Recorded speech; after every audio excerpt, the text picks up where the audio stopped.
Some may find the following disturbing. Discretion is advised. Last call! Ladies and gentlemen, at this time I need to announce it's last call at the bar. Oh, yes. Last call. Last call, the Bears Barroom post-game show. Last call. We go live. Let's get it on. After every Chicago Bears game, We're gonna go live. we're going to go on immediately after the last game. call. I think we all have last call. Last call. Let's get it on. Last call, last call. Last call on the Bears. Bears have won it. Game show, win, lose, or draw. It's the last call. Last call, last call. Last call. What happened with the Bears?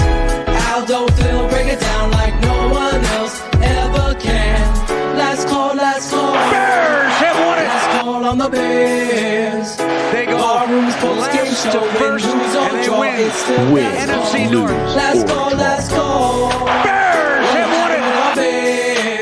I need a draft Dr. Phil rant ASAP. Fulfilling, making $1 million like Jordan, the ballroom winner. Next solutions from the Rican and the Sicilian. Most games on the Bears, analyzing what happens. Sometimes the smartest man, hands-free, calls tapping. Last call. Last call with Aldo and Phil. And sometimes Shane. Last call on the Chicago Bears. Jesus, Aldo and Phil after Bears games. Ay, Dios mío. And let's get it on. Bears have won it. It's Last Call on the Bears with your hosts, the Godfather, that silky, smooth lover of guards himself, Aldo Gandia, and the man, the myth, the red legend, Draft Dr. Phil Ottochian. Oh yeah, of course. And sometimes, the smartest man at the bar room, Shane Martha. What about maybe cars? You're listening to the Bears Barroom Radio Network, and this is Last Call on the Bears. Let's get it on. Last call. Last call. Last call. Last call on the Chicago Bears. Last call, last call. Last call on the Bears. Barroom's post-game show, win, lose, or draw. It's the last call. Last call, last call. What happened with the Bears? Last call. Aldo, Phil, break it down like no one else.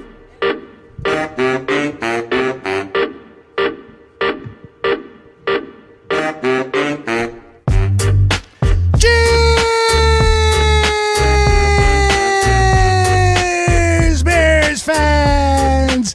This is Last Call with Draft Dr. Phil and me, Aldo Gandia, and we're here to celebrate the Chicago Bears' 31-15 win over the Washington Redskins in Washington. And we're also going to diagnose, at least the doctor is, going to diagnose what went right and what went wrong. And I'm here for support and to add my extra 2 cents. But I'll start by saying this. Trubisky throws 3 touchdown passes. The Chicago Bears get 4 sacks, get 3 interceptions. It looked like on paper a textbook Chicago Bears win. But the doctor will diagnose some of the problems, and we'll talk about them with you, our live audience on Mixlr.com, Mixlr.com. If you're listening to the podcast version, make sure you join us live after every Chicago Bears game and join in on the interaction in the chat room, and the doctor will answer your questions. Draft Dr. Phil, how you feeling right about now? I'm fired up because I just, you see a Picasso painting and then you pull back and you find out the print or the artist is a fake. And that tonight, the artistry and the pageantry of what beautiful this team was.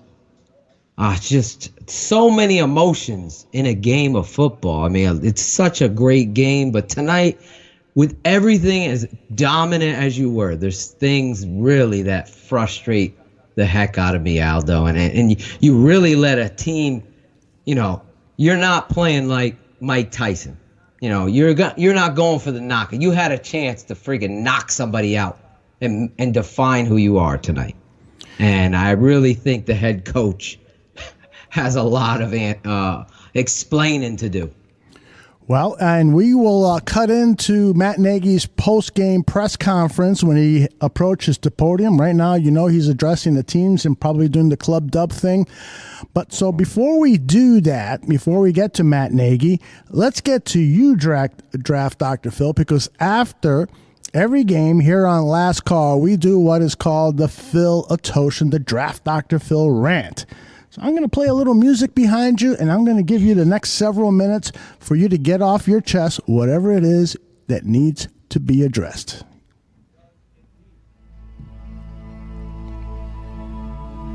Well,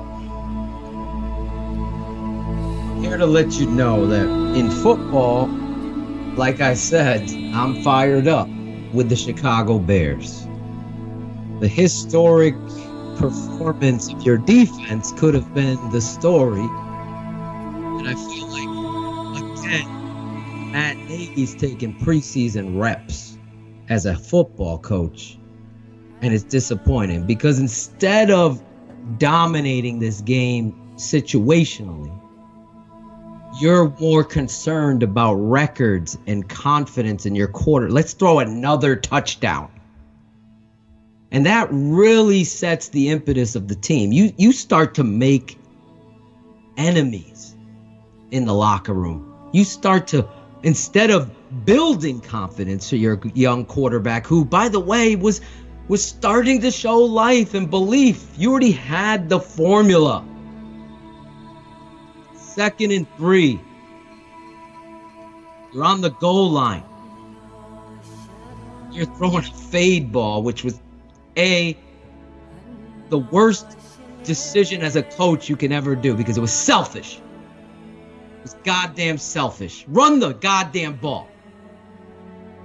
32 is clearly the best offensive player, and you're still throwing Cohen and Patterson and running gimmicks and playing this game almost into the hands of a shitty team. I get it. You want your quarterback to be a part of it, and he will. But you neglected him because he threw a shitty ball. It was awful. An interception. Yes, Allen Robinson's open, guys. I can't see you in the chat room. Yes, he's listening to the pods. Mitch needs to throw it better. But as a coach myself, situational football escapes this guy. I can't be more completely, thoroughly disgusted in a win than I was tonight. It's neglect to the team. Do not put a quarterback who needs confidence above all else. That's what he did there.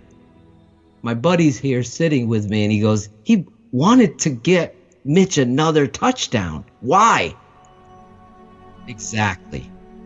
Why? That's selfish. That was wrong. And Mitch, you own your shitty pass. I'll break it down on the tape never lies. There's good, bad, and ugly with Mitch again. He shows you in key moments he's going to make the play, and the defense got the turnovers in the short field. Everything was going in your way. An opportunity to show the world you are to be reckoned with. But you got to have a tough defensive stop on a 4th and 1, or else this team's in the game. Don't give me this shit. You're dominating is in the game because of coaching, philosophy. I kid you not. I say it with anybody. Step to me face to face on the street, on the tape. I'll break it down. I would have won that game 52-6. You would have run that freaking ball. The Cohen doesn't even see an inside zone. What are you doing? All of these emotions on the offense, and then defense starts to play soft. They played soft. And how many of you, including me, said, here we go again. Here we go again. And that's unfortunate because there's so many positives in this. So again, preseason reps do matter, Jeff Dickerson. They matter for the quarterback, and what we're learning, they matter most for the head coach. Because he doesn't have any clue what this team's identity is on offense. Because their defensive identity is clearly number 52 in this secondary, and everybody flying. We're gonna have a fun time. I'm pissed off because it should have been a freaking beautiful Picasso. Instead, it was freaking Little Nicky's paint by numbers. That is my rant about this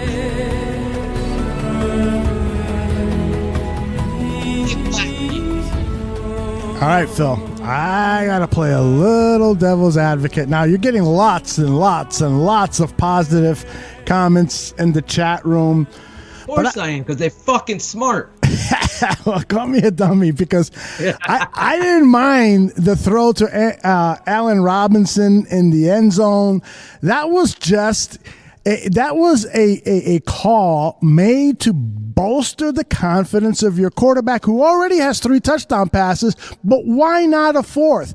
Why? That's a simple play for him to execute. He just has to throw it to the back of the end zone in the corner. He made an awful throw, and we cannot say that he shouldn't have made that call. Of course he should have made that call. When you and I sat shoulder to shoulder at Soldier Field and Mitch Trubisky threw 6 touchdown passes, did you ever once say, oh, he should not have made that call? 4 touchdown passes would have been enough. 5 touchdown passes would have been enough. No, Phil. No, this quarterback Jim needs Larison confidence. Could be a witness. I go, why are you throwing? And then Shane texts me, this guy's going to go for the fucking record. So if you heard me, Aldo, I fucking said this is about fucking selfishness. To get his confidence up is a selfish thing. I get it. No, it's not. He fucking threw it. He needs to run the fucking ball and score and put a game away. Then we'll throw around. I agree with you that I would have loved to have seen more running plays, but on that particular play call, I don't have a problem with that at all. You have got your star wide receiver on a small cornerback, and you've got him one-on-one. Josh Norman. That isn't a small corner. He is a small Pro Bowl corner. He may be that, but he is not the Josh Norman that he was with the Carolina Panthers. He's hardly that player. And Allen Robinson can beat his ass any fucking day of the week. It was the throw that was bad. It was Mitch Trubisky. And because you coddle Mitch Trubisky just as much as Matt Nagy does, you're making an excuse and blaming it on the coach when that was the fucking quarterback's fault for not putting it where it should have been. That's my rant. No. That is the quarterback's fault. He was a piece of shit on that play because he didn't do anything sound. He didn't have confidence. You're the coach. I said it to Claudio. I said, you're the father. Do you take the keys from your daughter if she's drank a little bit? Yes. Yes, you do. That's what you needed to do. You can't be neglect. Let's put another one in. Let's throw another. It's 2nd and 3 at the 6. Situational football says run the fucking ball, and not to Cohen, and not to fucking Patterson. I don't know if this motherfucker Nagy has learned anything about 32, but let me tell you, they stripped the ball, perfectly coached by Danny Trevathan. I called it right away. Rip through. Right, they're going to try to quarterback sneak, and this dumbass, and Claudio can be witness, is going to try to reach right through and rip.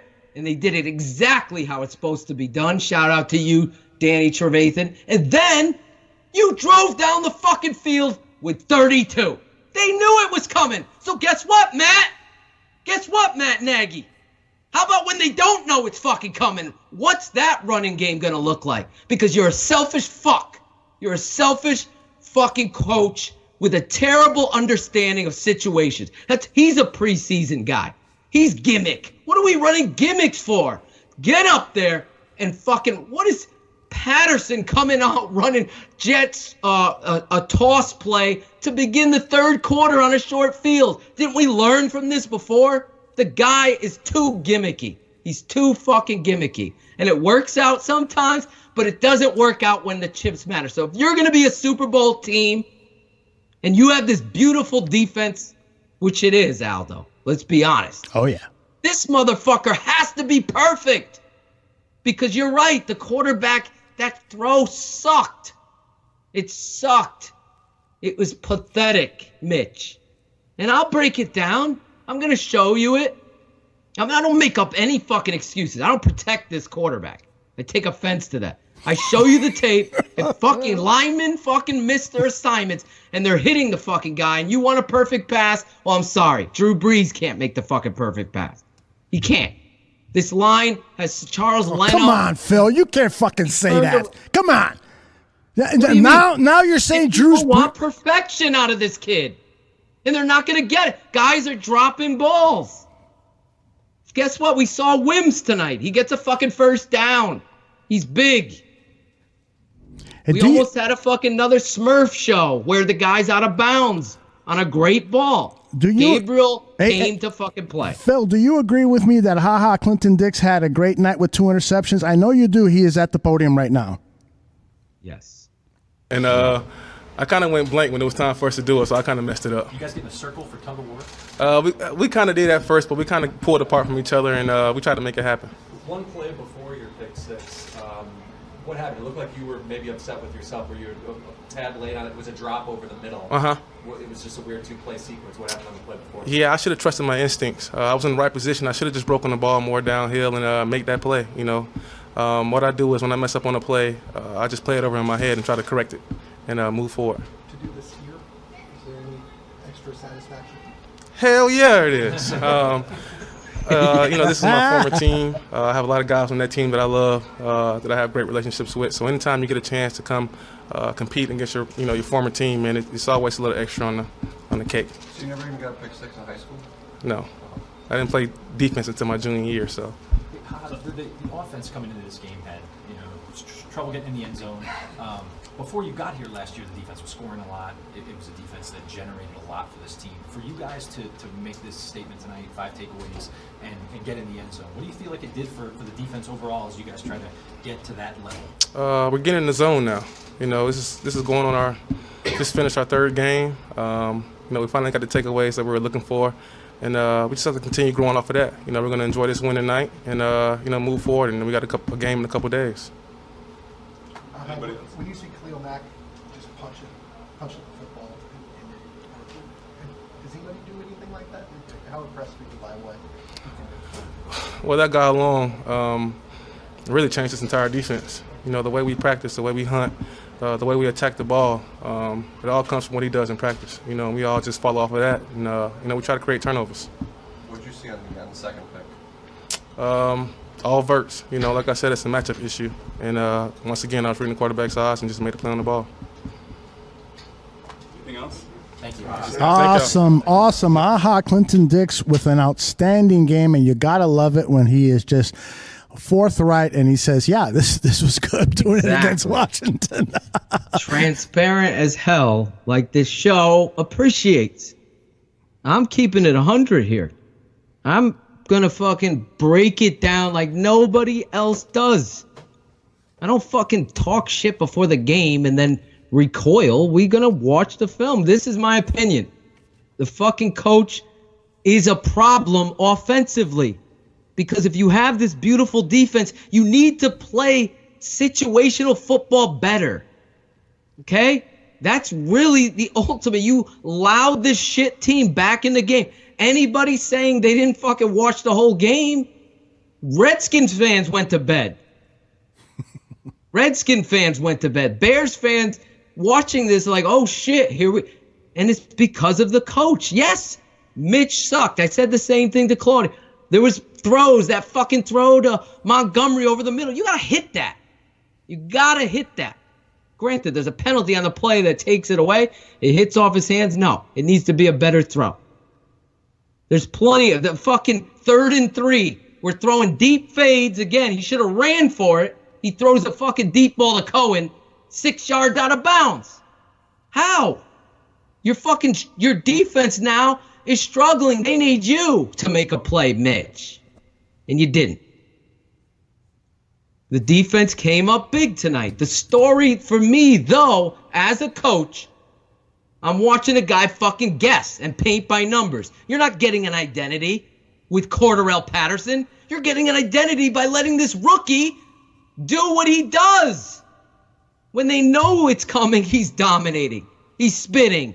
He's churning. He's breaking tackles. That's your fucking identity. You want to turn this season to, you're 2-1. You want to turn this season to something spectacular? That's your identity. Mitch will come. The passing game will come. Fucking running a stop screen on 3rd and 8 ain't the fucking way to do it. Let's set up a kicker who's injured for 44-yard fucking field goal. What kind of shit is that? It's dumb coaching. That's what kind of shit. You want to get it down close so he can make it. We don't even want to kick extra points. Let's go for 2. Rest this fucking guy. That's how I would be coaching it. But I totally agree with you. Mitch, again, I haven't seen the fucking tape. What I saw, he needs to be fucking 20 times better. 20 times. Phil, let me take you back to that drive where you are complaining about the play call with the interception to Allen Robinson. It starts at the Bears 20. David Montgomery runs for 2 yards, left end. 2nd down and 8, Trubisky throws an incomplete pass deep right to Anthony Miller. I don't have a problem with that play call. You need to get Miller some... What is up with him, Aldo? Well, with but hold on. Hand? We'll get to that later. Ahead.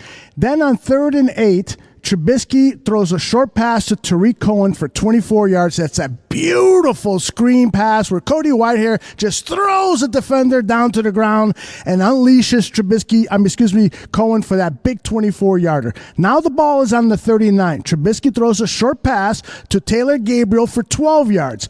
1st and 10 at the Washington 27. Cohen, left end, pushed at Washington 27 for no gain. Why is Cohen in the game? Hold on. That's situational. 2nd and 10, ahead. Washington. I want to make sure there's a footnote. Okay, got the Cohen footnote. Shouldn't be there. It should be 32 right there. Got the footnote. I know exactly. For 2nd down and 10 at the Washington 27 after the Cohen, and I agree with you, that should have been Montgomery, but Trubisky throws a 14-yard completion to Allen Robinson. Then on 1st and 10 at the Washington 13, Taylor Gabriel on a running play picks up 7. Then on 2nd and 3rd from the Washington 3rd, Trubisky throws the interception. On that series, what is working is the pass game.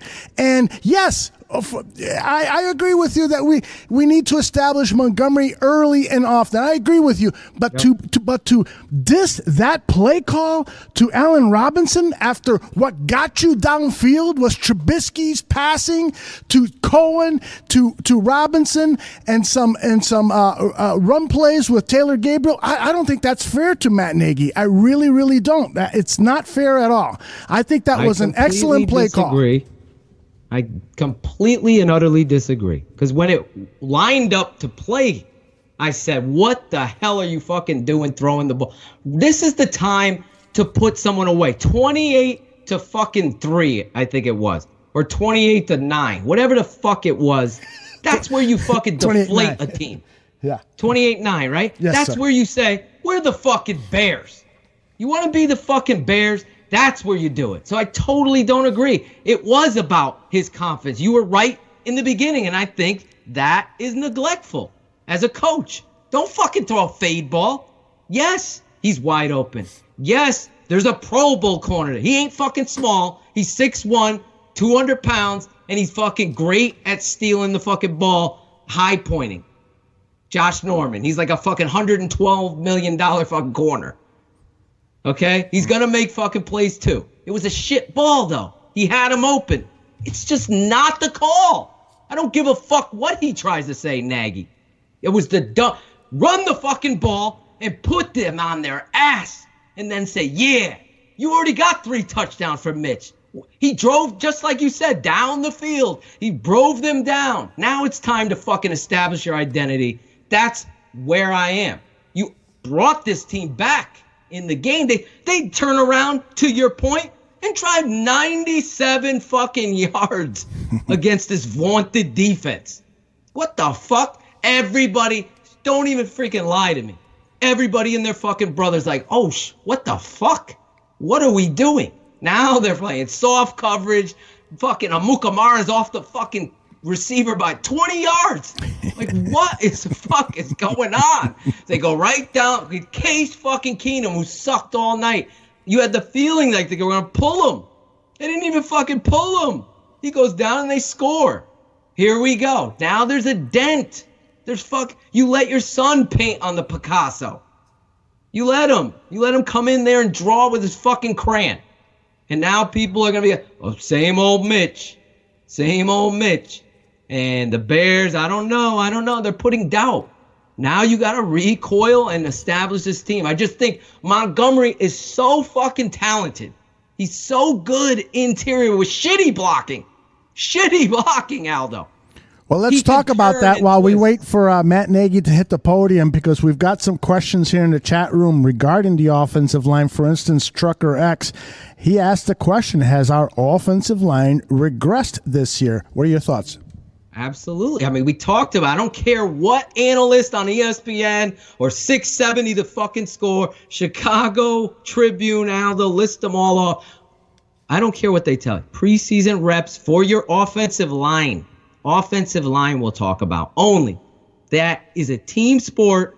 They look terrible. Tonight, they play with a new right tackle. Somebody had fucking vertigo, for God's sake. Me and Shane are fighting before the fucking game. We're arguing and debating. We're gonna talk about that on 100 Proof. I'm fucking so fired up. I'm like, this team, you can't lose to this fucking team. I told the guy at work, it's going to be 50-6. That's how confident I was in the Bears and Trubisky turning it around. The kid needed the confidence. You had it, but this offensive line truck, to me, they had a new right tackle in there. He did not let up a sack. Okay, that's going to be PFF's grade. I thought his play was commendable, given, I'm going to watch the tape. I want to see him, but he thrust into the fucking lineup. This is a guy I didn't even think would be on the 53 roster. Exactly. I think the Bears were hoping he wasn't on the 53-man roster. I'm like, oh my God, Rashad Coward's not healthy yet. Right. We got Lucas out there, but listen.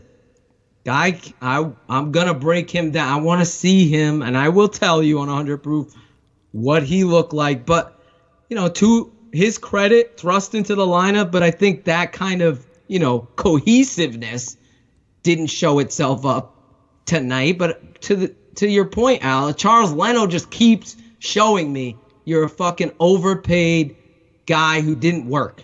Because you could be good. You have the intangible talents. I'm telling you as a coach, you have talent.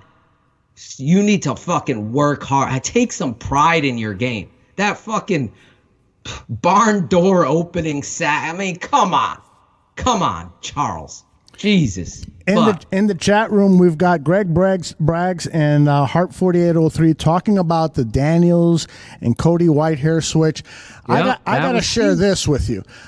I think that the switch had to happen because James Daniels was a center for 3 years at Iowa. That's his natural position.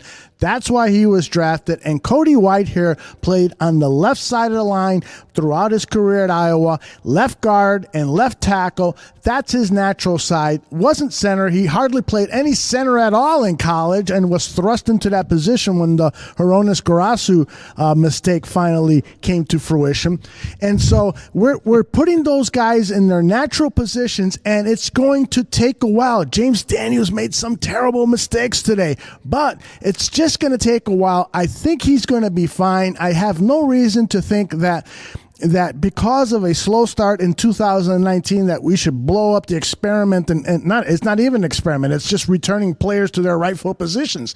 I don't think we should panic. I think that by the time we get to the middle of the season, that part of the offensive line is going to look good. My issue is more with Kyle Long. I was videotaping a lot of the play and putting it up on Twitter, and I'm looking at Kyle Long, and he's standing straight up on so many plays, technique-wise. And Phil, you're the coach here, and I know you will look at it on your series, the award-winning series, Tape Never Lies, but there was some technique issues with Kyle Long that I detected as a layman, and I'd love for you to take a look at that when you look at the tape.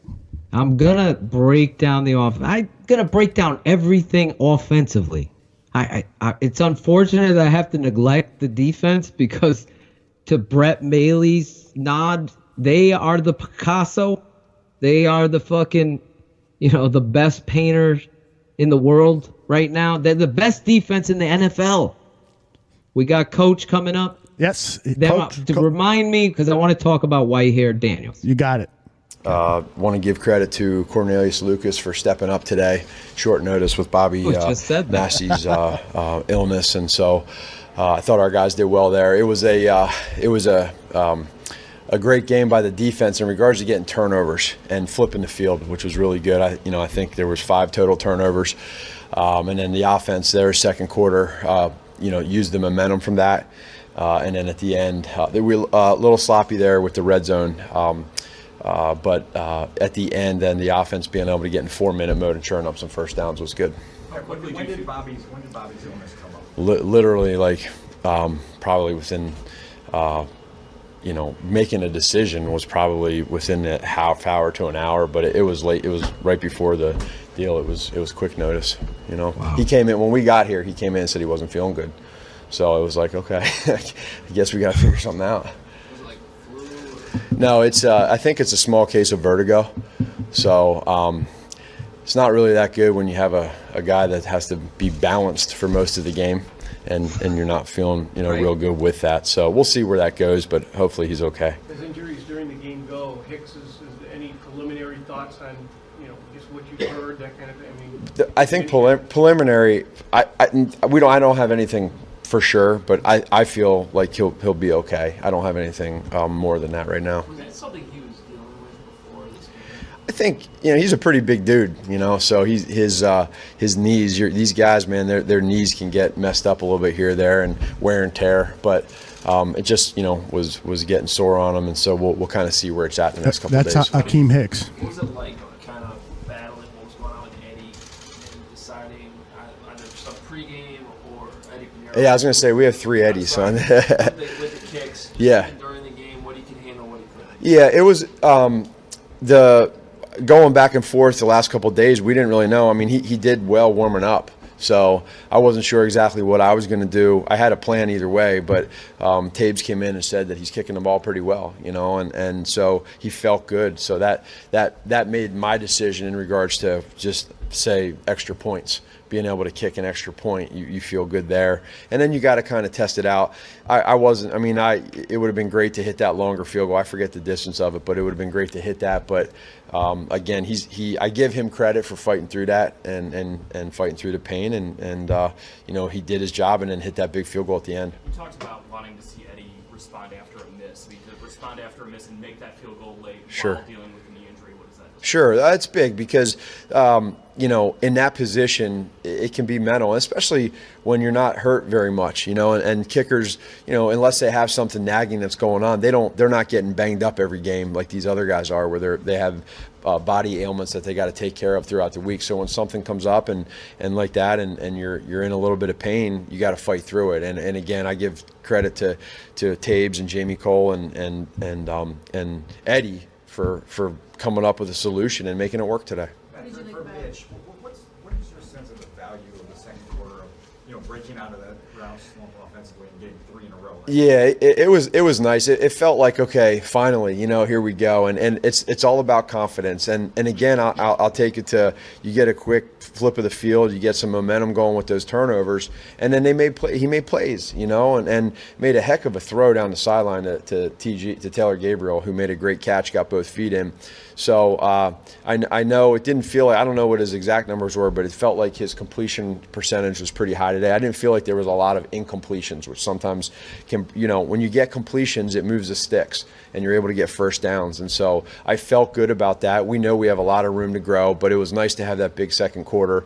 We'll be better. We'll execute better and be better there in the red zone. But again, I'm actually really proud. I keep going back to that 4 minute at the end of the game was nice because they know you're running the ball. Matt, there were 3 throws in particular where receivers were pretty wide open relative to what you've had in the past. Was Mitch just seeing receivers that he hadn't been seeing before? Was the offense just producing? What throws were they? 2 of the touchdown passes, and I think the one across the middle to Gabriel, I think. It just seemed like they were easy targets. Well, I don't know. I mean, sometimes they're easy. I mean, he's stepping up in the pocket or whether he's making. There's so many things that go into it. But I want to give credit to Mitch for he had a really good week of practice. He was very mentally prepared. He's mentally strong.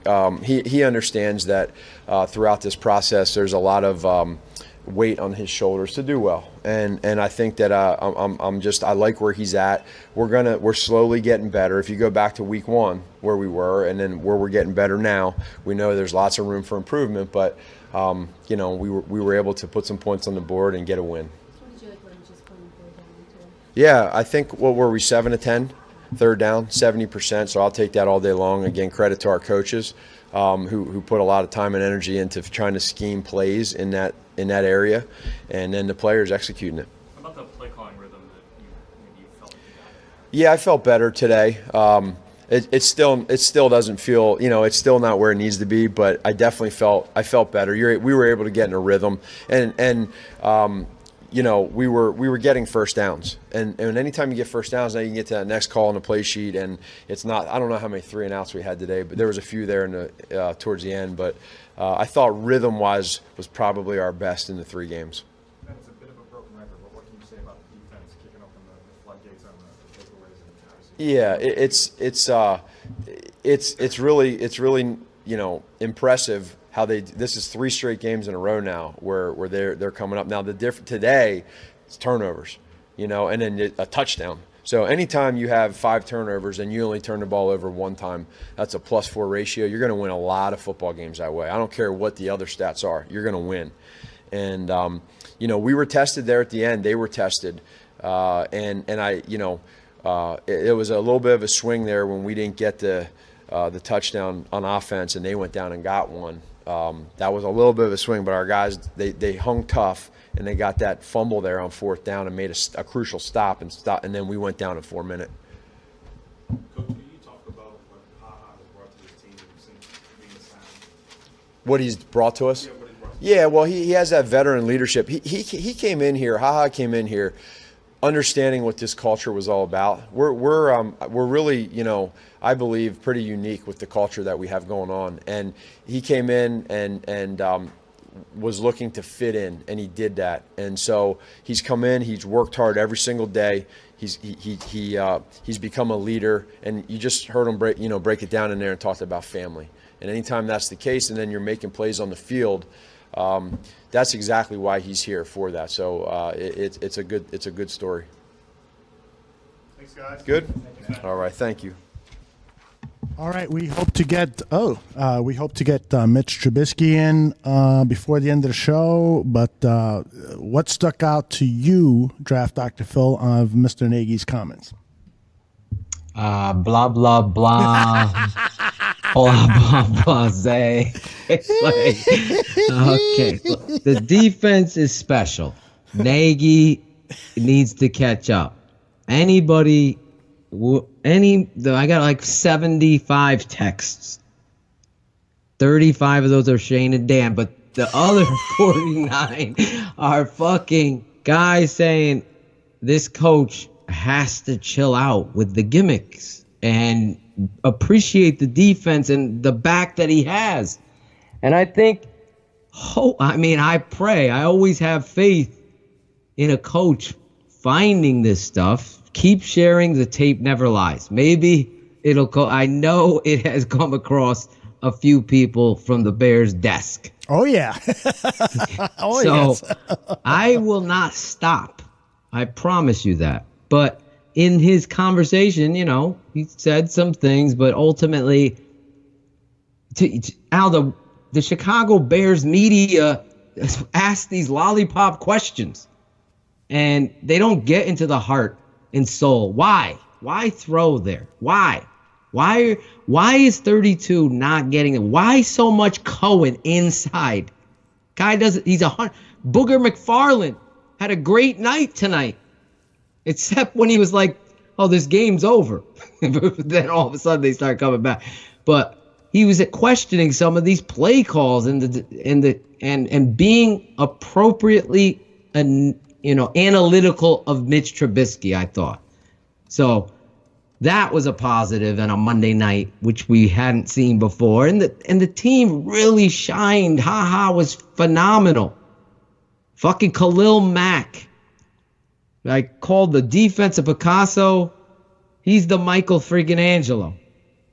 He's the Da Vinci Code. I'll tell you that, because I'll tell you, Leonardo da Vinci couldn't have fucking painted a better pass rusher from football, because he's tremendous.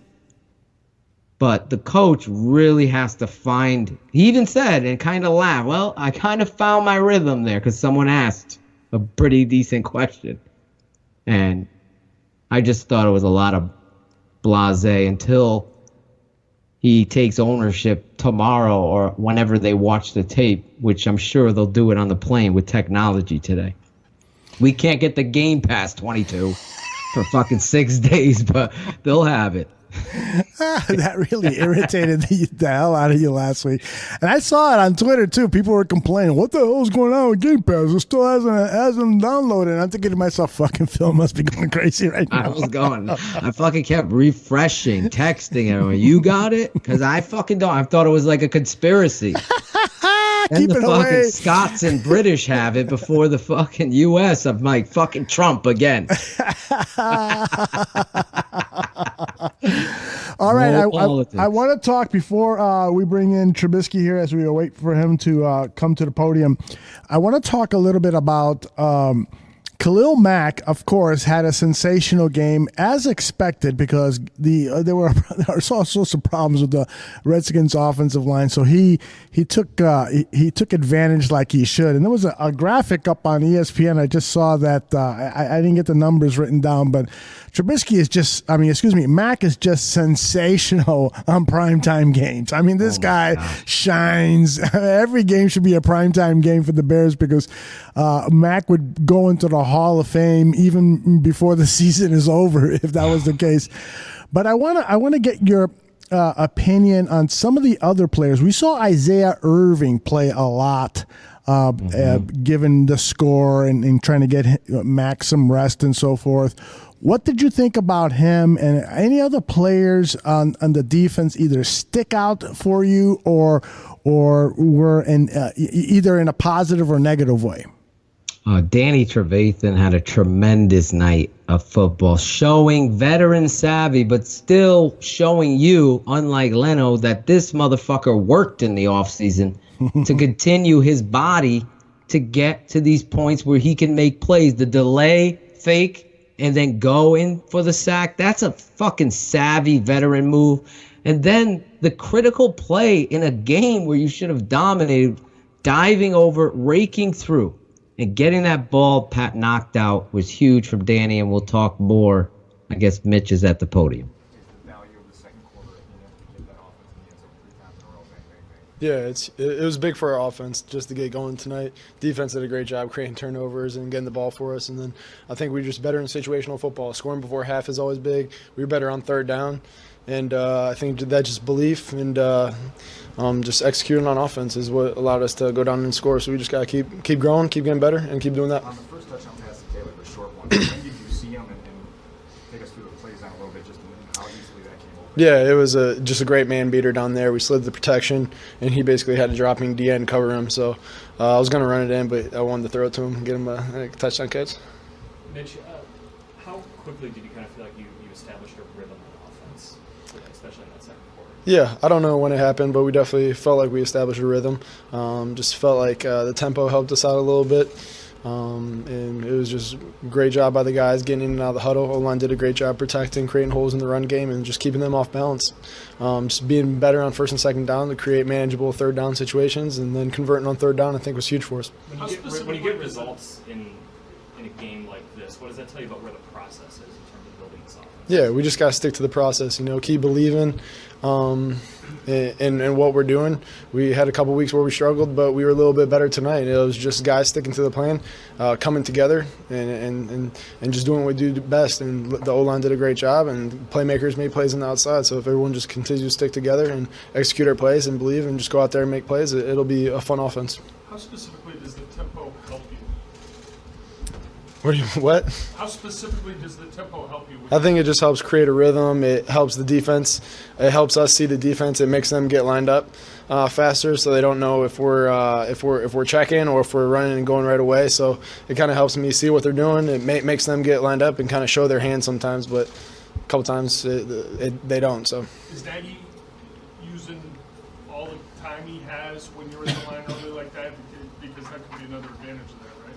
I think that's a scheme question technically. So we're just trying to keep the defense off balance. And sometimes when you're stalling out on offense and not having success, when we did the first 2 weeks, you guys just got to change it up a little bit and do something different to throw out for the defense. And I think we just kept it a little more simple for our guys.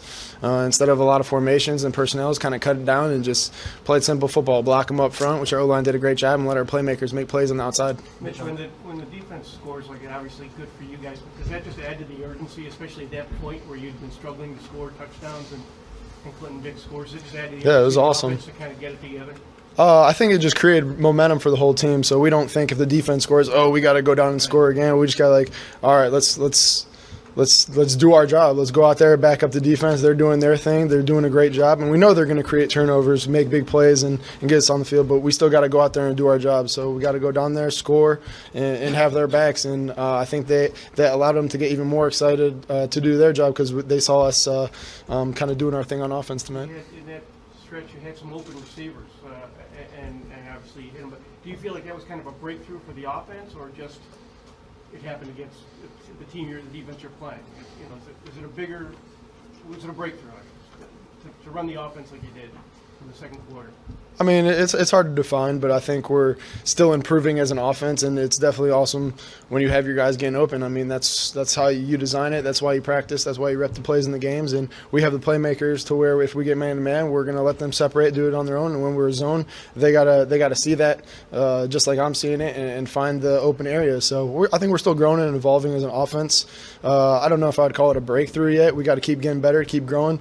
Definitely room for improvement, and definitely in the second half, especially on my part. So I think if we just stick to the process and keep growing and keep learning and sticking together, we're going to be all right. Mitch, on the third touchdown pass to Taylor, what did you see on that play, and what you made to cut it loose when you it was good. It was a great job by the O-line. Can you ask about the pick? Allowing me to move a little bit and scramble. Hey, come on. How many minutes in are we? Called up, and it wasn't the perfect look that we got for it, but I think we missed the first minute, but I'm sure they didn't ask. I just felt like I We'll tried to put it in a spot where Taylor can make a maybe play. Adam Johns is not there because he's usually the one that asks about interception. Before interception. half, and it's huge to score in those situations right before halftime. Mitch, how did some of the movement behind the line of scrimmage help you today? Like play action, but Yeah, all of that. Even the touchdown. Yeah, all of that.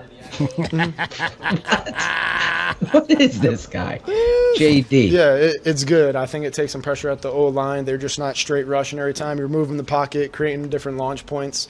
And I think, obviously, that's a strength of mine, throwing it on the run and just making them keep them off balance so they can't shoot gaps on us and make them cover the whole field side to side and keep the defense off balance. What was working for you guys on third down tonight? Third down, I think just great studying throughout the week and guys making plays. The O-line did a great job up front, and then guys knowing when it was man, when it was zone, and how to get open. And then just me getting the ball to the playmakers. But the O-line did a great job giving me time, and they did a great job getting open and knowing the situation. I think that was a focus for us this week, that we got to be better on third down. When we stay on the field, then we can be that dangerous offense we want to be and finish in the end zone. What kind of accomplishment is it to get points out of that 4-minute drive late in the game? It was huge. Obviously, we stress as an offense that we want to stay on the field and win the game. So you'd love to convert that third down and go down and finish the ball and take a knee. But it was great. We felt like we did our jobs. The O-line did a great job in a known running situation to creating holes, and David did a great job running patient and making some big runs and getting points out of that. Obviously, you want to finish on the field, but we're going to keep growing, and I think that's something we could definitely roll over and feel good about for going into next week. What happened on the interception? Yeah, I think it was just a little predetermined on my part. We had a good play going on to the main side, and then I had a one-on-one option with A-Rob, and obviously you get a little excited when you get A-Rob pressed one-on-one into a fade. But the dude made a good play, and I was thinking back shoulder. He beat him over the top, kind of miscommunication and predetermined. So I would like to have that one back. You've had some really nice escapes in your career, some really nice throws. That third touchdown in Taylor, do you get a sense in the moment how special a play like that is and how it shows really your full skill set?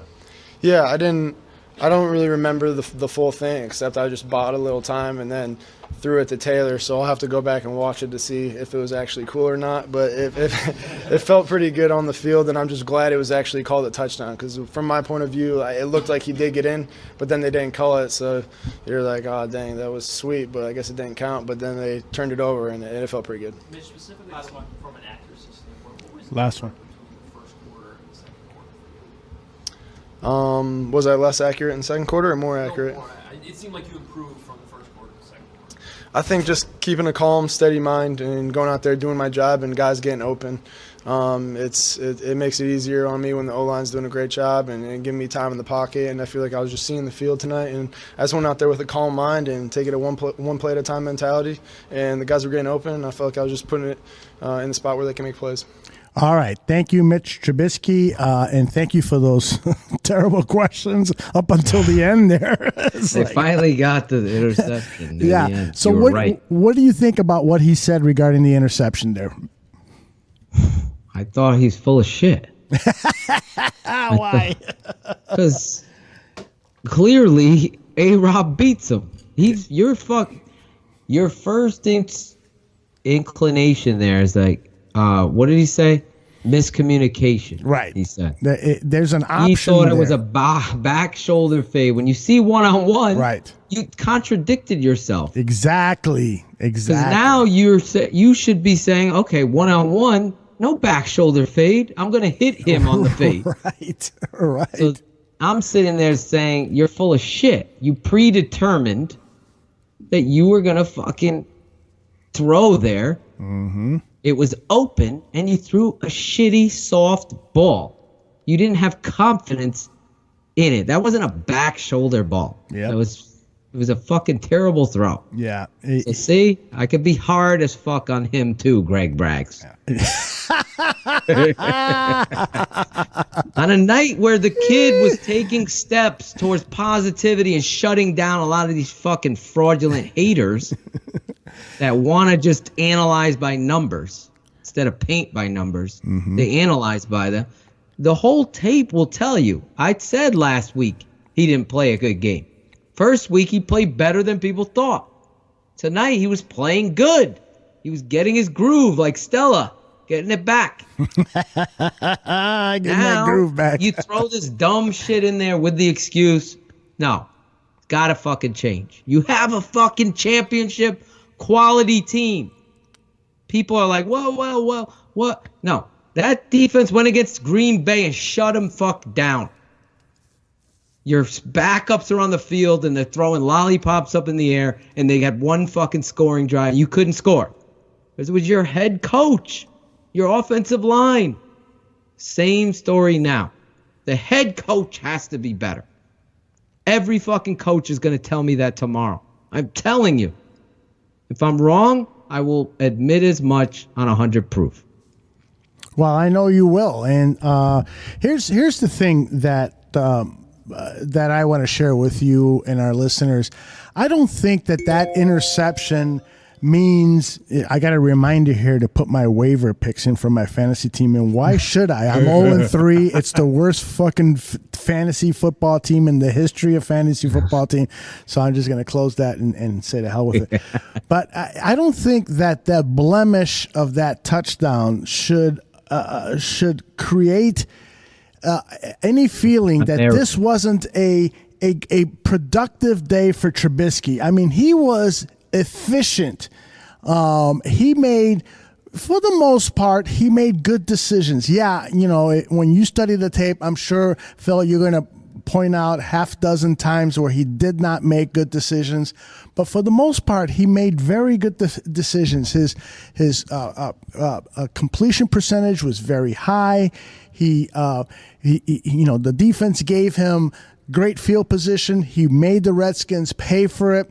His accuracy was, not again perfect, but he definitely progressed from the first two games that we saw, and I think that it's something to build on.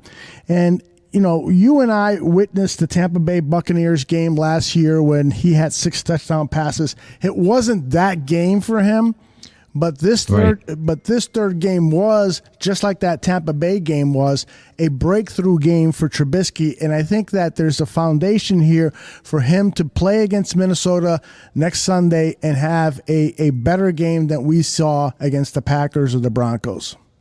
I totally agree with you, everything you're saying. And I think to your point there, I think Nagy was going for that. Fourth touchdown pass.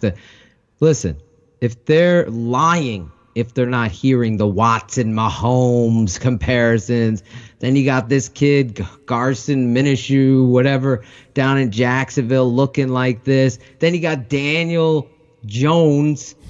I want to make sure I get it right. Daniel Jones and the Giants looking like a competent passer with all the negativity on him. And then you got Trubisky being the fucking, donut tire in Chicago holding everybody back. Well, tonight he made plays. He was accurate at points.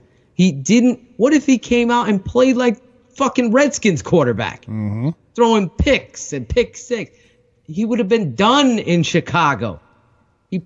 I don't know if he could have recovered if he looked like this kid. And here's the thing. The coach, to me, has a responsibility, to the team. Here's an offensive coordinator, Aldo, and I'm putting this back on you and the people listening. He came in here as an offensive genius. We've heard this before with Mark Trestman and everybody of that nature. He came off a fucking playoff loss where he forgot Kareem Hunt. Okay? Comes in here as the head coach, goes into the fucking playoffs, forgets to run again. Granted, we're there to kick the field goal, but there was many, many times on Bears Hour Live where I was questioning situational football and proper personnel usage. What other fucking team in the NFL has a talented back and they're bringing in a 6'4", 226-pound wide receiver to run? What other team? Give me one. Give me one. It doesn't exist. And I get it. The Patriots used him in situations. They got fucking Tom Brady. You got a quarterback that needs a cohesive unit and reliable run game to give you down and distance that's, comparable, that he can conquer third or 2nd and 2 and 2nd and now we'll boot out of there. Let's throw it deep down the field on 2nd down and 2 and help his confidence. Let's run the ball to help Mitch. I thought you saw a little bit of it, and then you fucking take him out. It's an 8-yard gain. Pull him out. Put Cohen in there. Let's run a draw on the goal line with Cohen at 100. Like, what are you wasting plays for? That's coaching. That's where my critical... This could have been fucking Picasso, like I said. Instead, it comes with questions. Not for me with Mitch, more so the coach. Because I think Mitch showed signs. Quote me on it. You fucking haters on Facebook and all your narratives, you had them all written. But tonight he went out there and balled out. He made plays when he had to. He made some mistakes. I'm going to show you. Of course, they all do. But he didn't throw the treacherous fucking pick six. He didn't cower when they were down and lose and be the impetus of a loss. I felt like there were times where he stepped up. Now, he wasn't perfect.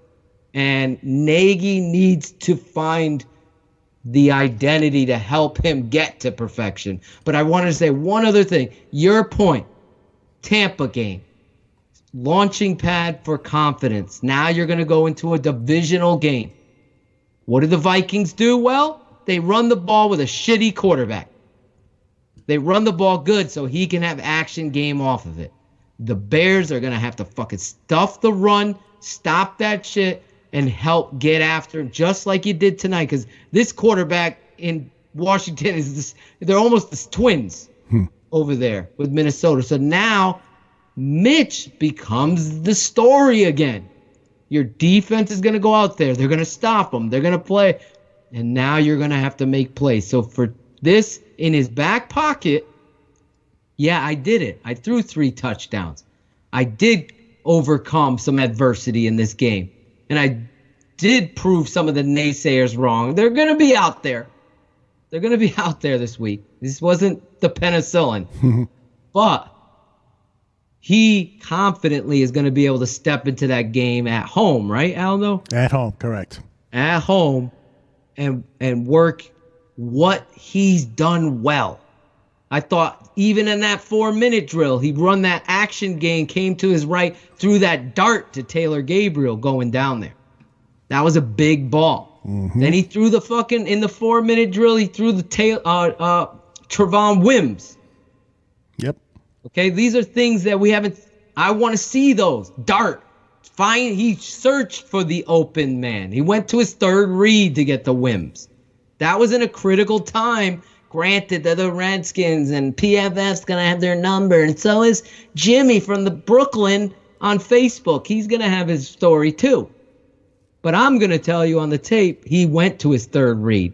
So now the coach can use that as a tool and say, look, this is what you did. You didn't get bogged down. You didn't look to run. You turned, you saw your number 2, you flipped your hips, and you opened a 3, and you delivered a dime. And then your receiver was able to catch it and get a first down. And you run out the clock. 13 carries for David Montgomery.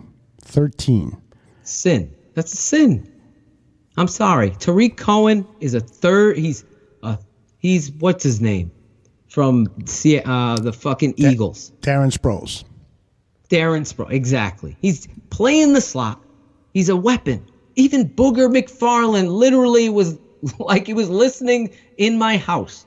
This guy on the field with Montgomery at the same fucking time is stressful on defensive coordinators. You want to run trick plays with him then? Fine. 32 has to be on the football field. You at least saw less of fucking, Davis tonight. Because that's a joke too. But Montgomery, 13 carries, he should have 18 to 25 touches. That's how special this kid is. Look at the run near the end of the game where he cuts back and shows that Le'Veon Bell-esque patience to get back to the back door. This isn't even blocked correctly, and he's doing it. That's what's scary. Imagine we're going into practice this week. We are going to fucking run 5 plays. We're going to fucking run them right. And we're going to do it until they're fucking blocked versus every fucking front anybody could throw against us. Because 32 is going to take you to the fucking playoffs. And whatever happens then will happen. That's how you have to be a coach now. 10 is important for the future. Yes, Ryan Pace. Yes, Shane. He is. Because you got to find out, is he the guy? Because there's a limited time to return at Kohl's on your fucking shirt that don't fit. Just like this defense. You got a limited time of 16 fucking games in this season to say, we aren't going to return this. We are going to keep wearing it. And you got to own it because it's too pretty to not wear. And that's that defense.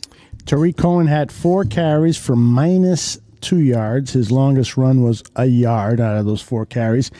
And he was targeted 4 times on passes. He caught 2 of those for a total of 26 yards. The one play was a 24-yard screen play. So if it wasn't for that screen pass, he has a terrible game. And I'm starting to worry about Tariq Cohen And that I don't think that it's because, I don't think that Tariq Cohen is ineffective, but I do think that trying to get him utilized into this offense is eating up carries for David Montgomery, is eating up targets for players like Anthony Miller and Javon Wims and so forth.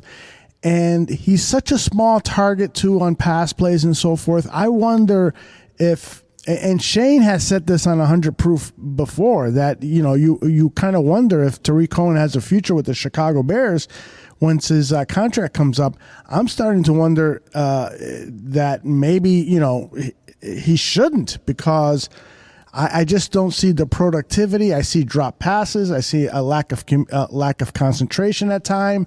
I have to check out the penalty stats, but he's been called, I think, for a couple of penalties this year. So Tariq Cohen, I have him as a disappointment this year.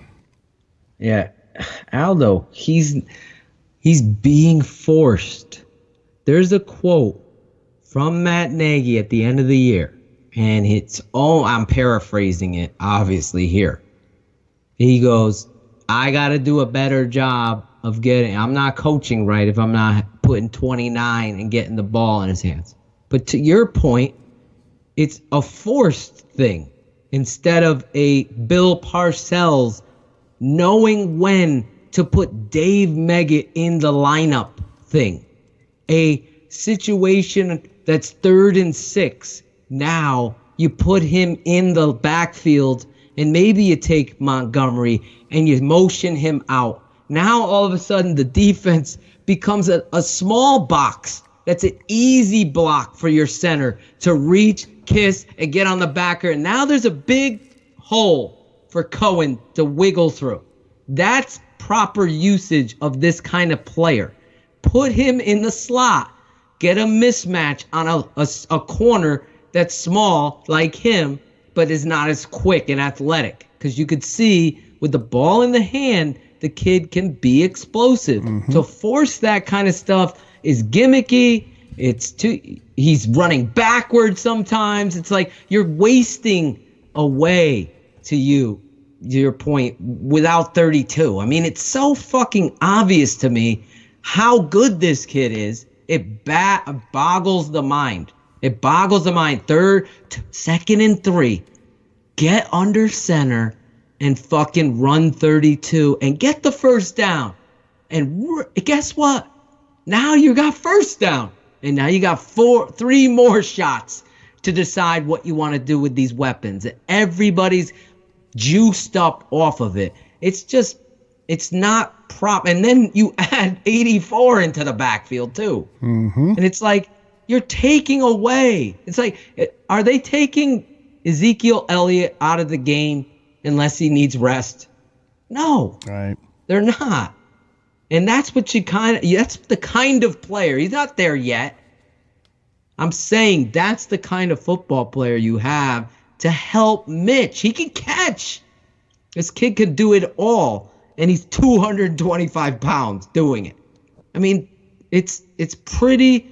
You had Jordan Howard excuses, and he couldn't catch, and what have you, and you forgot to run him, and it's 4th and 1. You could put Green Bay away, and you fucking decided, let's throw. But here you have a 225-pound back that fits your philosophy, and you're fucking taking him out after a 9-yard gain. 2nd and 1. Nope, let's pull him out. Put Cohen in for a draw, -1. Now you're 3rd and 2. That's the kind of dumb shit. There's no place for it. Just fucking, you want to have an identity? You want to do it? It starts with running. It will always be that way. I don't care if you're the fucking Raiders, just win, baby. I don't care if you're the Patriots. They need to run the ball in order to get everything else established.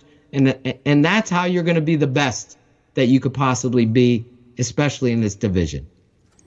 On Twitter, the media is saying that Bears kicker Eddie Pinheiro wouldn't exactly specify how he injured his knee in the weight room earlier this week.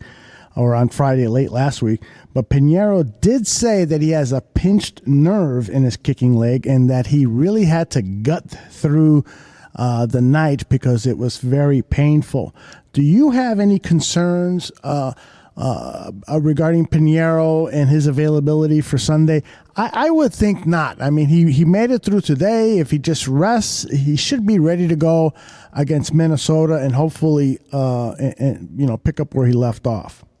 I was so concerned about him going into the game, watching the videos that Shane sent to us, and I'm like, why didn't they pick up a kicker before? Cut Sowell because he sucked. You finally did something. It's like keeping Mike Burton on the roster. It's like, I'm glad they picked up Abdullah Anderson, especially now if Akeem Hicks is injured for Sunday's game. It would be great to have him. Loss. That'll be a huge loss. But please go ahead with Pinheiro. No, but Pinheiro was getting me nervous. He goes out there, toughs it out. And I was in the extent where you're up 28-3. Okay, let's just go for 2 now. Because I'm thinking we're going to have a house show. Mm-hmm. We're going to just fucking blow these guys out 50-6. I might be right.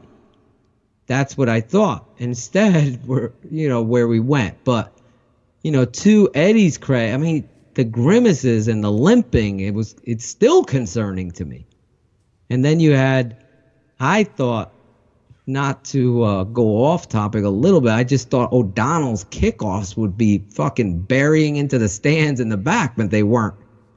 I'm like, Jesus Christ, we're giving him fucking returns now. Yeah. Hit it into the fucking back of the end zone. Where's the fucking mega leg? It wasn't there. So Pinheiro's a weapon on kickoffs too because he puts it into the back of the end zone. So I am concerned. I think with the amount, it's going to be a quick return. At least they're playing at 425. But it's something to watch with Pinheiro. I'm being truthful. I was like, let's go for 2 from now on and give this kid the night off. Mm-hmm. You're already won. And then we're kicking at the end of the game. So maybe, it's not as bad. Maybe he's a fucking, he's a little bit of an actor. Yeah. You know what I'm saying? I did notice something about his kicking style. If you go back and look at his previous kicks, he does not. He does have that after the kick motion where he kind of keeps that right leg up a little. So I think that some of that stuff pregame really was most of it was just part of his kicking motion. But it's clear that it was a painful night for him. He probably got some cortisone shot, some pain reliever, but it still hurt. Have you ever had a pinched nerve before, Phil? I mean, you've played the game. I'm sure you must have. I had it, but I had it in my neck. Yeah, and that fucking so it's hurts, just man. That's just Jesus. I don't even know how to explain it to you. It's just constant pain that won't go away unless you fucking have morphine, right? Or a fucking pill, right? That you don't want to take. And a kicker getting a painkiller in his leg, you got to feel the ball. You got so you don't want to shoot him up too much. So that's an issue. But rubber leg out there, can't go numb with the leg, and really he's fucking kicking like a soccer kicker in Mexico, Mexican national, as Dan would say. He does finish the game hitting all of his extra points. He was 1 of 2 on field goals. He made the 38-yarder. He missed what was that? The one that he missed was it about 40? I thought he was 2 out of 3. Didn't he have? On field goals, I'm looking at the stats here on ESPN. 1 out of 2 on field goals, 50%. Really? Yeah. The long he hit, and it was 4 out of 4 on extra points. So. That was a big kick at the end to just give you that breathing room. It was good for me. And then he drilled it also because he missed before. So I was ready to pull out the music from The Shining in case the Bears would have blown that so that you could have done your rant over The Shining music. I was singing Eddie, Eddie Pinevo. Well, that would be a good way for us to end this show, right? With the Eddie song? Yeah, we could give Eddie. I mean, the defense really was the story of tonight. I mean, obviously Trubisky's going to be the call. And I wanted to go back because to what you were talking about. I know Greg and others had mentioned James Daniels and Whitehair, the move. You know, if that's the move, like you said, Aldo, it's just more fuel for me as a coach against the head coach to not have those guys playing reps in the preseason for cohesiveness, communication. There's so much going on before a play, let alone for the quarterback, but the offensive line.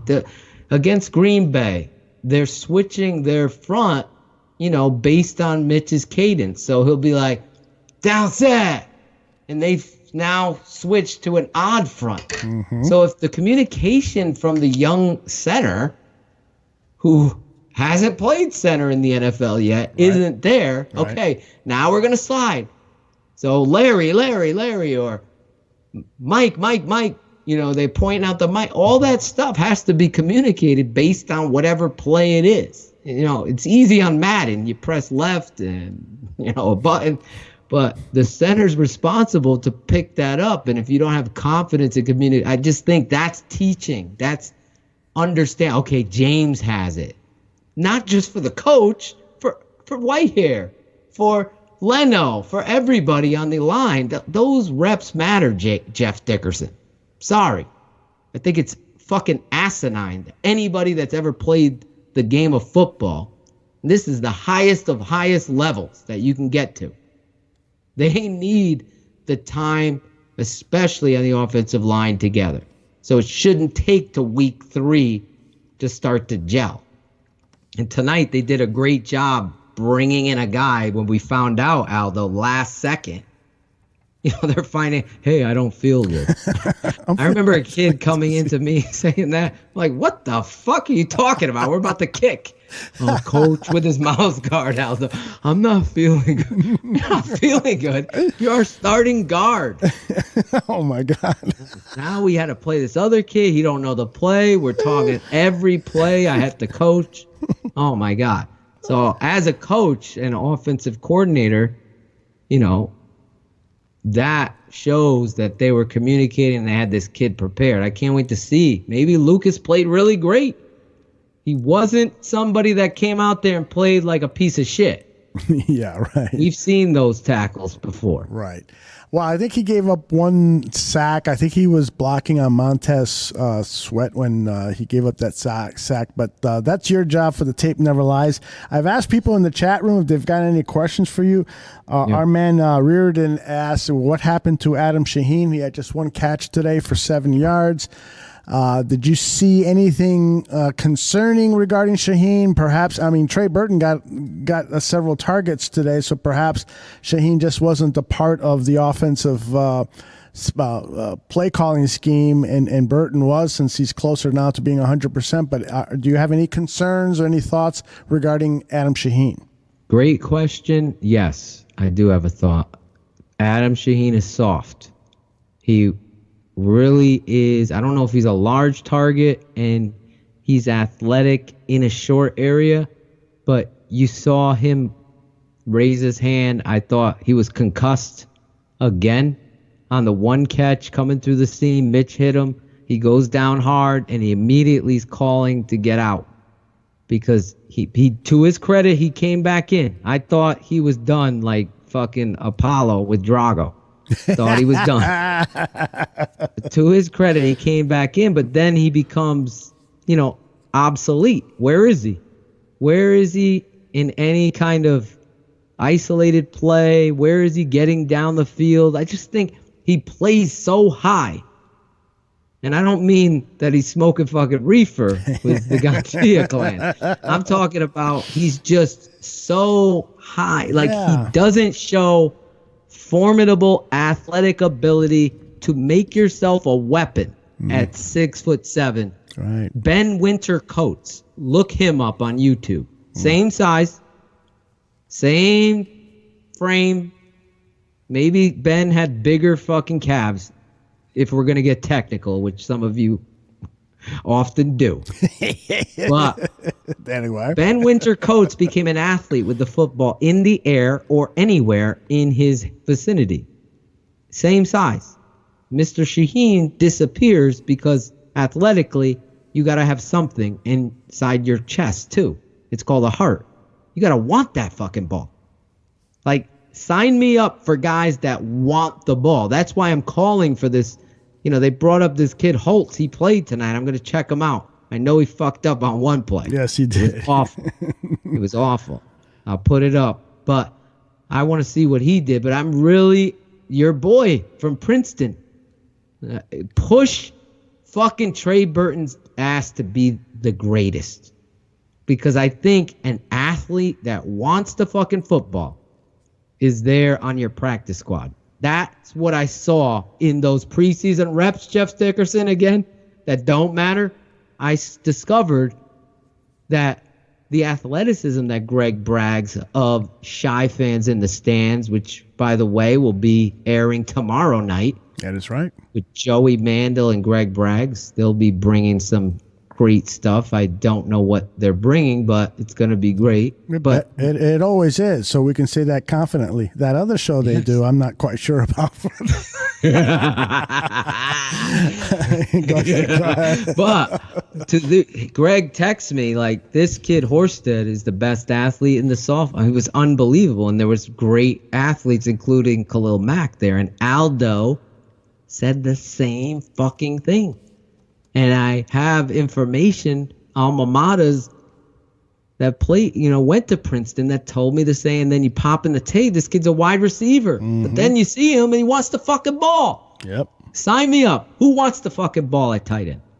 Because that position is so big in a Matt Nagy, Andy Reid, Doug Peterson, Brett Favre, Mark Chamorro, all of these fucking guys, it's huge.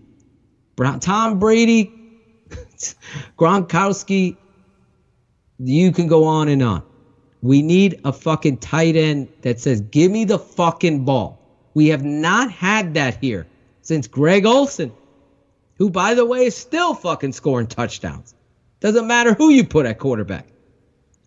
So, Shaheen, long answer, great stories, fucking plays soft, doesn't want the ball, stands too high, and is a liability in the run game. So his fucking scouting report right now in Lovie Smith's first half of the season, Aldo, sucks.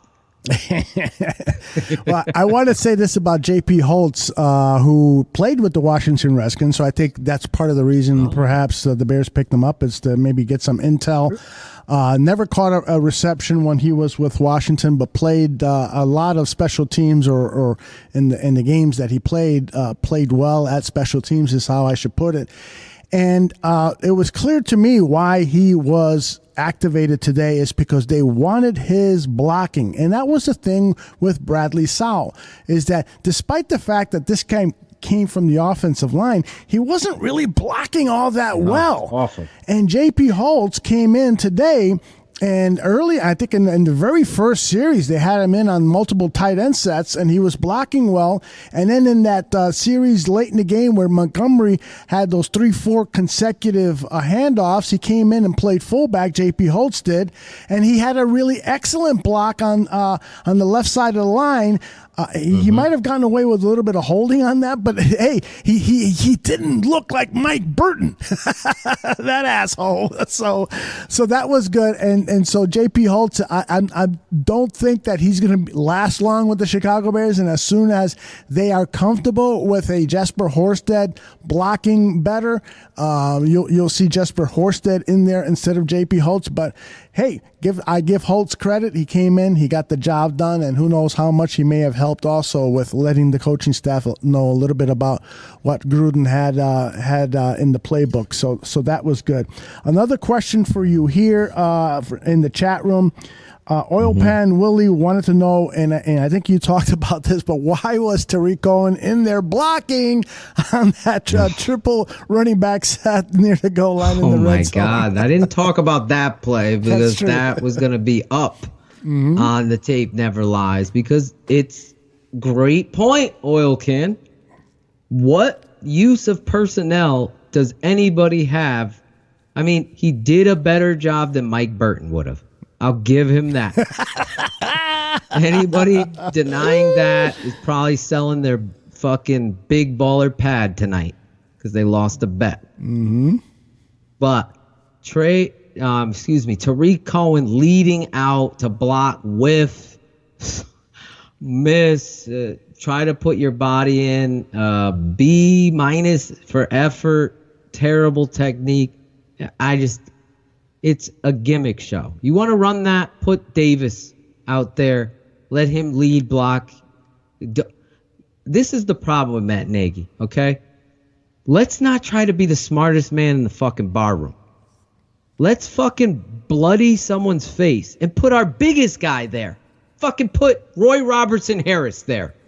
And say, fucking stop Cordarrelle Patterson running the fucking T formation zone. I'm going to fucking block you with our biggest fucking guy. You want to get cute? Get cute by being big. I like that. Not by being fucking small. Mm-hmm. Fucking small, cute. I've lived with that my whole life. Yeah, you're like 5'10", right? Yeah, right. 5'7.5" on my best days. You always had that half. I don't know why. I have the half. We were talking about great performances on defense. I was talking about Danny Trevathan. I mean, the guy came to play tonight. He really did. Leonard Floyd coming back into the game. You had here we go, Leonard again, getting hurt. And he battled. He was the impetus of Mac had a great rush, but so did Floyd on the interception, the first one, the pick six. You watch Leonard beat his guy. Leonard got held like 3 fucking times that were terrible. He was making great pass rushes. And you asked me about Isaiah Irving. I saw him get in there fucking clear. On the last drive they drove down there, Isaiah fucking beats the fucking tackle badly. The tackle grabs his ass, holds him right in front of this old fucking ref. Mm-hmm. He has no balls to throw it. Yeah, he's like, let's make this a game. When it totally impeded, it would have had a sack. And that fucking shit irritates. I don't care if it's the Bears that are doing it. It bothers me then too. You can't allow a guy that's worked his ass off to play this great game. He's going to make a great play on Monday Night fucking Football. Right. And you fucking don't have the cojones to call it right. Say that ain't going to be tolerated. Mm-hmm. And that, that pisses me off. Dix was tremendous. It was coming out. His genuine response was awesome. We'll have to play that again on 100 proof. It was just awesome. And you really want to see that this does matter to players. And he came in here as a ball hawk, and they played 2-man coverage. And I'm like, wow, I've been calling for this for fucking 2 years. Just get in 2-man and let those two fucking make plays. Because your pass rush is already there. So if fucking Prince can't fucking do it, then guess what? Get his fucking ass out. And tell him you want him to do it. Yep. Make them do it. Because you had a sack fumble get taken off the board because of a ticky-tack. It's awful. But, again, I thought Kyle Fuller played tremendous. Those guys are standout. Roy Robertson Harris played fucking great football. Yep. We wanted Akeem Hicks to play better. I did think the conditioning was a problem. Yeah. And make one last point, a lot of people thought that was a walking boot on Akeem Hicks, but it wasn't. It was his knee brace. Mm-hmm. He pushed it down. That's right. I don't know if he was like, maybe he hurt something else. He pushed. A lot of players do this. They just want to get that tight thing off their leg, and they push it down, and it looked like a brace. But for clarity, if you're listening on the podcast in the morning or whatever, it was not a walking boot. Sandman wants to ask you this question. Do you think that Nagy should relinquish the play calling to Mark Helfrich, the offensive coordinator? I honestly, there were times in this game where I said that exact thing, Sandman. That's fucking exactly. I go, at what point do you need to be the head coach. Because you need to fucking learn that if you're not finding your identity in year 2 and you're still struggling, then maybe you need to do something else besides call plays. Let someone else call the fucking plays and you decide how to fucking coach up those plays to fucking perfection. There should never be a play on the professional level, guys. I watched fucking Clemson's offensive line play. I watched New England Patriots offensive line play. All this fucking bouquets and flowers going to Harry Heastan. Go watch Scarnecchia. The fucking paisan over there. Because they fucking block to the whistle. Shoulders fucking square. They fucking try to cheat with the hold inside. They don't fucking be lazy. Get his ass out. Get his ass out. We can't do that in the pros, Phil. We can't. You want to fucking be great? It starts up front. We say it all the time. And this coach needs to get on their asses about his offense. What is it? So I was in the zone in saying that, truthfully. Maybe Helfrich has to take it over so he can occupy, fuck the numbers of PFF and all these other analytics, run the fucking ball. What plays are great in formations other than fucking shotgun? Get out of the shotgun all the time. Get under center. The kid plays better under center. Run action game. You can't go shotgun, then it's 3rd and 3 and you go under center and run action. Every fucking buddy knows you're running action. It's so fucking dumb and predictable. It's like, come on. I already fucking know you're going to run a fucking action pass. Then it's going to be shut down. Maybe it's open on a little dump. Have consistency in formations, personnel. These things need to be addressed. Maybe your playbook's way fucking too big. And you need to condense it down and get 28 fucking run plays right. 28. Let's get them on the fucking board. And if you don't fucking know your fucking playbook, get your ass out. And to Aldo's point, I'm going to watch Kyle Long. I want to see, because I thought he took a step forward last week against the Broncos. Let's see what he did here. I did totally see him stand up on one play. I don't know if that's the play you're talking about. Probably, yeah. It was awful. Yeah. But let's see it. But I just think there is this is at a crossroads here, to Sandlin's point, that as a head coach, you might have to regroup because you don't want to get that separation. Well, defensively, we fucking gave you how many turnovers? And you guys are still struggling? Yeah. No, we scored on some, but where's my identity? So it's important. Nagy could, keep the offensive play calls this week if you really got to be humble. You know what? That was dumb. His presser on, what does he speak? Tomorrow? Yes. His presser is going to tell us a lot, and we'll address it on 100 Proof this week because I want to see his ownership of the play calling on that key moment where if you score there, fucking Redskins they're kicking rocks. Mm-hmm. They're done. So we got to get to that point, that Patriot point, where you just fucking horse show somebody. Just absolutely fucking bell to the ball, fucking blow them out, and you keep them out. And then everybody starts fearing you. The touchdowns and the consistency with the quarterback will then come because you're winning.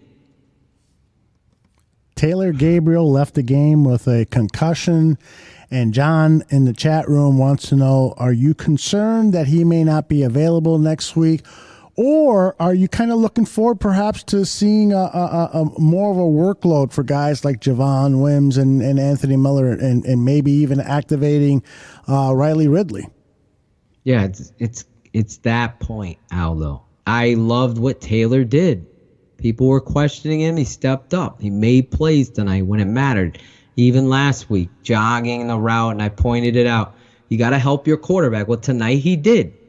It sucks that he's hurt, but I think you're going in the direction. Now it's time for guys to step up. Javon Wims had the best camp of the receivers that we were able to see.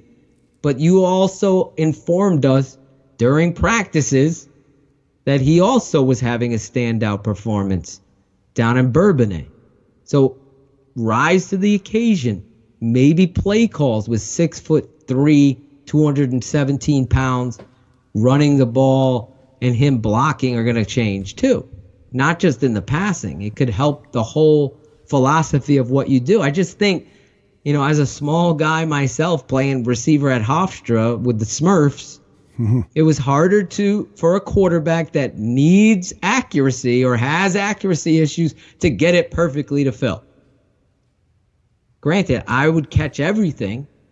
I'm fucking patting myself on the back because I would fucking catch everything, but I didn't have the fucking radius and catching range that someone 6'1" or 2" is gonna have. It's just laws of fucking, everything.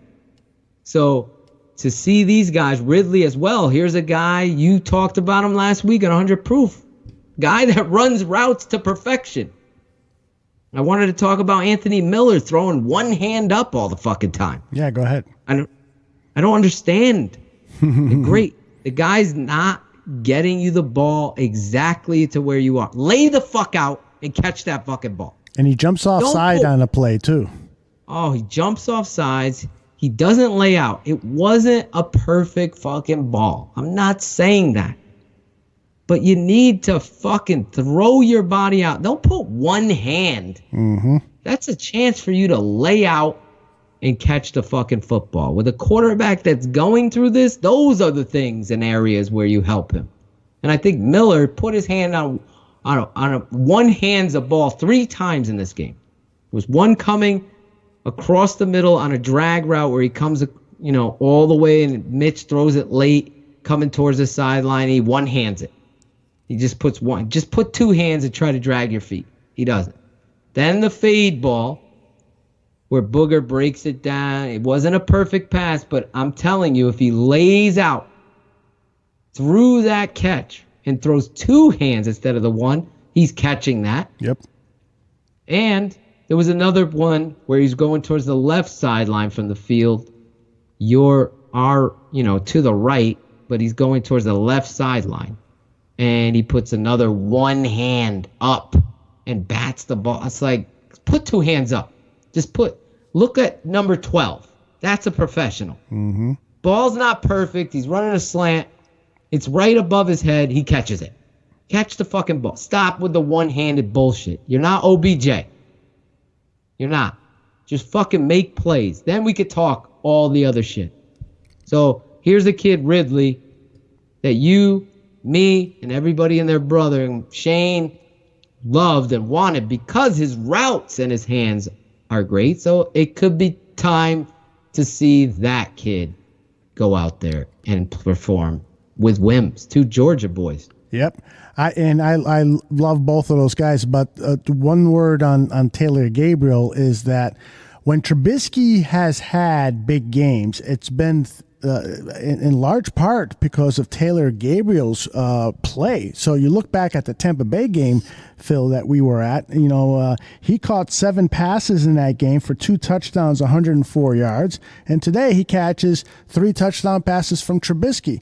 So he's had a huge role in these key Trubisky games. I'm not saying that, Trubisky's not going to play well without Taylor Gabriel. I know that he will eventually, but it appears to me that at this point in his career, Trubisky needs that veteran wide receiver, the Allen Robinson, the Taylor Gabriel, these guys that got some mileage under them, got some know-how, get it done. Whereas a guy like Anthony Miller, who tends to freelance, who tends to jump off sides, who tends to, put one hand out, all those things that you're mentioning, that's not real helpful for a young quarterback who benefits from some veteran wide receivers. So that's the only concern I have going into next week. I hope that Gabriel is available.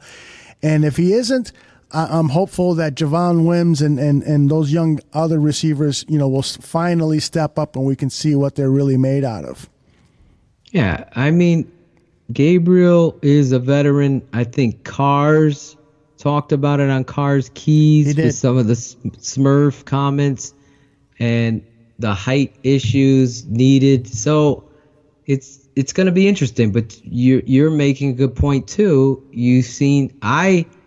Looking back on last season, thought Taylor Gabriel was a key component to the whole premise of his offense because he would take the top off and he would lay out for balls that you didn't see Miller do here.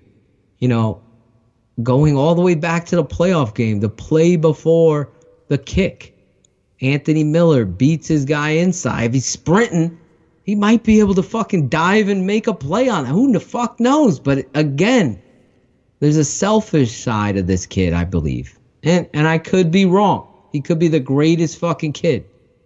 But I don't know.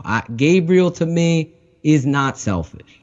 Gabriel is playing 100 miles an hour every play, except last week against the Broncos, where I had some issues with him. And he turned it around, and tonight you saw it. But that's what you want as a pro. That's what you want to see. So next week, if he is out, when we're being hypothetical here, he might pass concussion protocol, be right back. I hope so, yeah. But if he is, I think you're in a good spot there with the talent you have behind him. But I totally agree.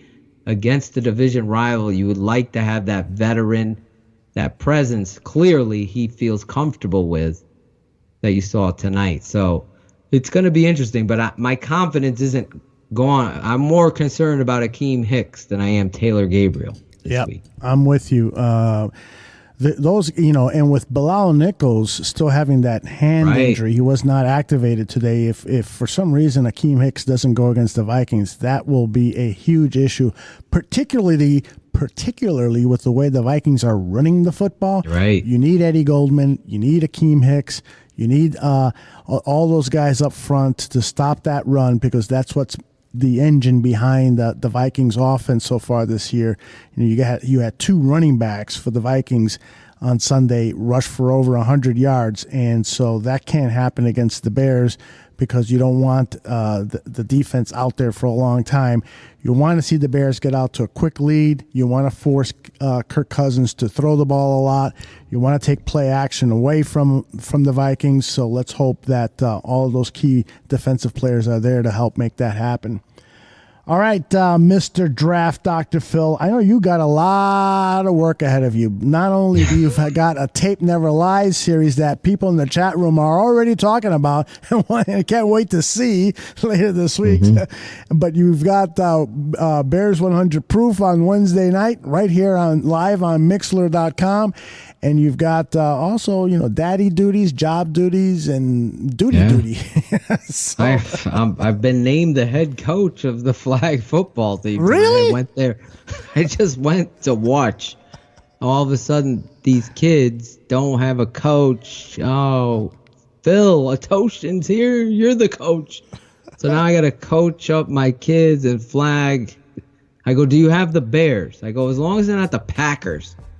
They were like, no, we only have the Steelers. So I'm coaching the Steelers, Aldo. Oh, well, that's not too bad. I mean, the Steelers are... That's what I said. They got. Do you guys have the great uniforms, the black and gold? Yeah, we got the full... They give you the full NFL-looking... it says flag. They don't give them numbers. It says flag on it, but they got the Steelers logo. Love it. And I saw the Packers out there. I was getting amped up.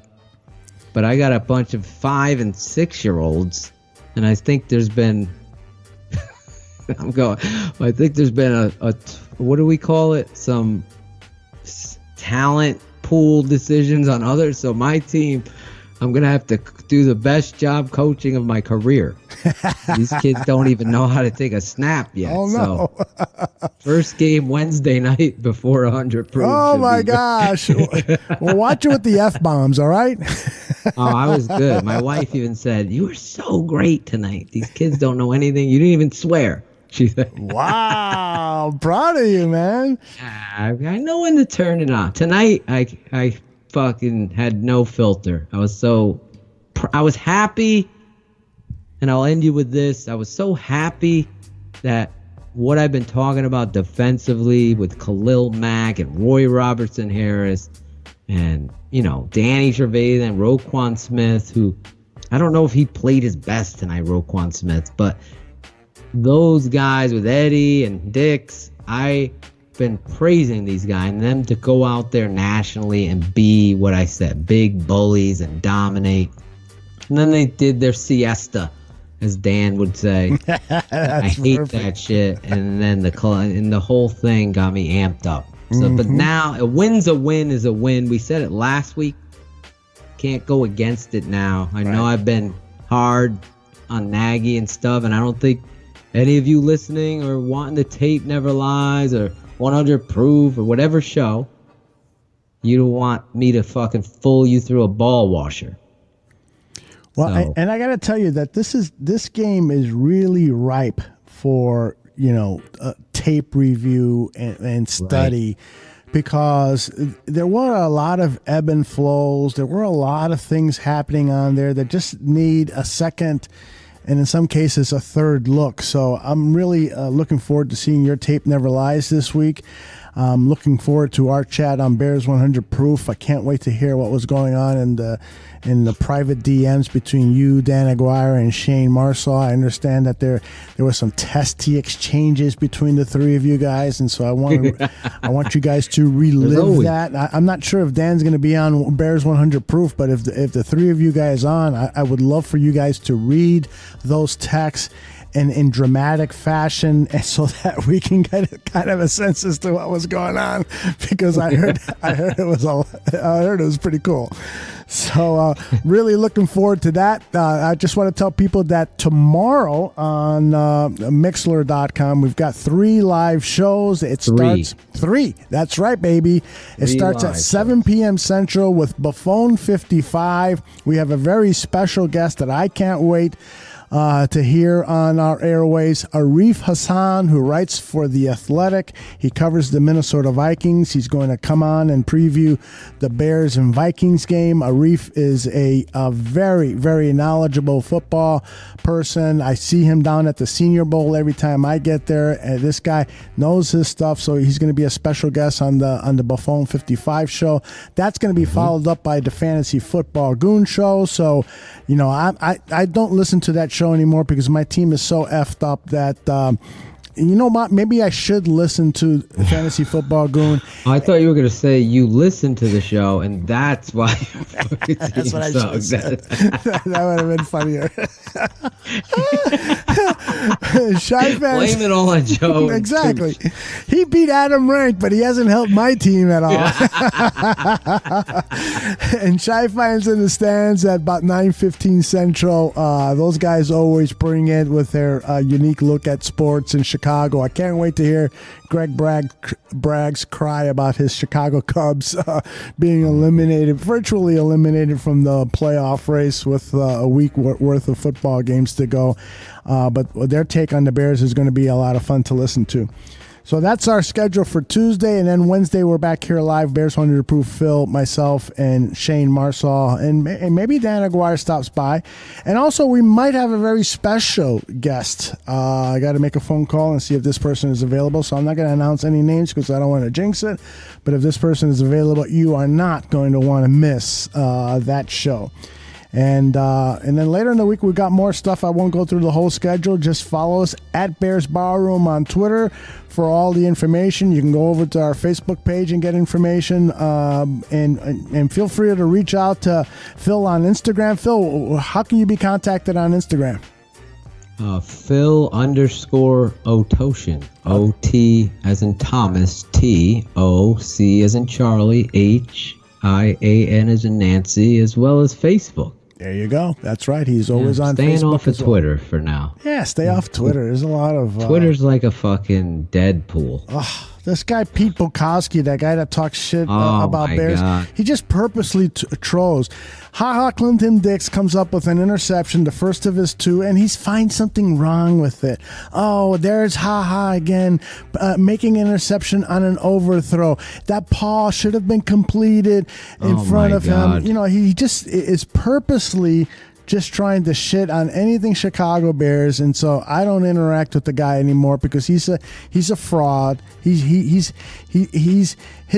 writing credentials for whoever is hiring him to write for, they should take away his writing credentials. He should be fired because he's a troll. He's not a true journalist. He's not entertaining in any way. Fuck him. Fuck Peter Bukowski. Somebody should Bukaki on him. Bukowski. Bukaki on Bukowski. We're gonna make that trend tomorrow. How about that? Yeah, I'm doing Instagram because of Bukowski. Thank you very much. Stay out of trouble. On Instagram, Facebook, and the YouTube channel. Find us on YouTube at Bears Barroom Radio. Bears Barroom. Just type in Bears Barroom. Phil has got the YouTube channel on freaking fire, man. Tens of thousands views. Unbelievable.